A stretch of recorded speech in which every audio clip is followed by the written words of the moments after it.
Friends, आपण सगळेच Chrome browser users आहोत. काही जण फोनवर तर काही जण सिस्टीमवर क्रोम ब्राउझर्स वापरत असतील. आजच्या व्हिडिओमध्ये मी तुम्हाला क्रोम ब्राउझरच्या काही बेस्ट टिप्स सांगणार आहे, ज्या 99% लोकांना माहिती नसतील. त्यामुळे तुमचा ब्राउझिंगचा अनुभव अधिक चांगला होऊ शकतो आणि या ट्रिक्स तुम्हाला भविष्यात तुमचे काम सोपं करण्यास मदत करतील. Number 1, tab restore. बऱ्याच वेळा चुकून सर्व टॅब बंद होतात.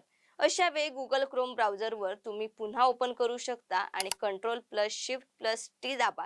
यामुळे तुमचे सर्व जुने टॅब नव्या विंडोमध्ये ओपन होतील. विशेषतः जेव्हा तुम्ही एकाहून अधिक टॅबवर काम करत असाल त्यावेळी हे फायदेशीर ठरते. नंबर 2, इनकॉग्नेटो मोड. आता जर तुम्हाला क्रोममध्ये सर्च हिस्ट्री हाईड करायची असेल तर इनकॉग्नेटो मोडचा वापर करा. ते चालू करण्यासाठी गुगल क्रोम ब्राउझरच्या राईट साइड असलेल्या 3 डॉटवर क्लिक करा आणि न्यू इनकॉग्नेटो विंडो निवडा. या मोडमध्ये तुमची सर्व हिस्ट्री तयार होत नाही, ज्यामुळे तुमची प्रायव्हसी जपली जाते. Number 3, keyboard shortcut.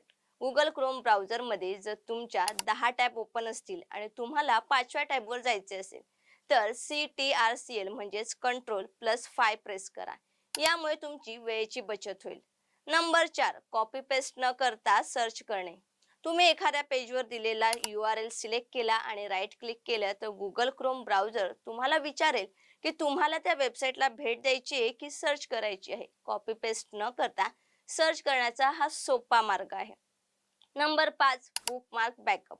तुम्हाला तुमचे बुकमार्क सुरक्षित ठेवायचे असतील तर तुमच्या ईमेलने गुगल क्रोम ब्राउझरमध्ये साइन इन करा आणि बुकमार्कचा बॅकअप घ्या.